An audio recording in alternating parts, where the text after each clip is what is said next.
पूरे भारत में जो औरतों के साथ अत्याचार हो रहे हैं सभी जानते हैं, लेकिन बहुत ही दुख की बात है कि शांत प्रिय और देवभूमि कहलाए जाने वाले हिमाचल के ऊपर भी औरतों के ऊपर किए जाने वाले अत्याचार कम नहीं हैं। अभी कुछ महीने पहले ही जिला मंडी की एक युवा औरत के ऊपर उनके ही पति के द्वारा तेजाब छिड़ककर उसकी दुखद मृत्यु जो थी वो हो गई थी। लेकिन अभी-अभी उसी मंडी जिले में पेट्रोल छिड़कने से एक और युवती की पीजीआई चंडीगढ़ में मौत हो गई है। बहुत ही दुःख का विषय है। आखिर औरतों के ऊपर इस प्रकार के जुल्म आज के युग में कब तक होते रहेंगे? महिलाएं कब तक ये सब सहन करती रहेंगी? आखिर उनकी गलती है कहाँ?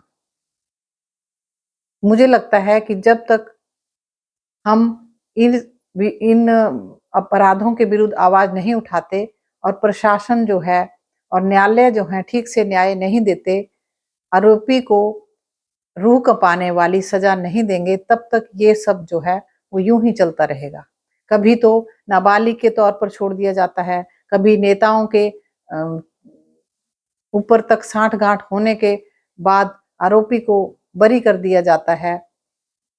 इस प्रकार यदि घटता रहेगा तो महिलाओं के ऊपर होने वाले अत्याचार कभी कम नहीं होंगे। मुझे लगता है कि हम सभी को इसके विरुद्ध जोरदार आवाज उठानी होगी।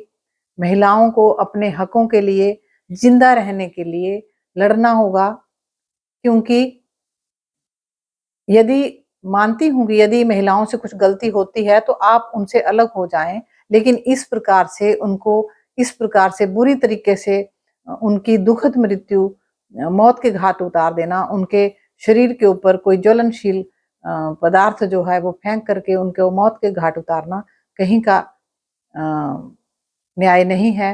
तो कृपया सभी इसके लिए आगे आएँ, न्याय की माँग करें और यदि नहीं होता तो खुद से महिलाएं जो हैं एकजुट होकर के सड़कों पर उतरें, विरोध करें और अपने आप को सुरक्षित करें। मैं सभी से आह्वान करती हूँ कि कृपया आप मेरी इस बात पर गौर फरमाएं और अपने लिए खुद से आप अपने न्याय के रास्ते जो हैं वो खोलें। धन्यवाद।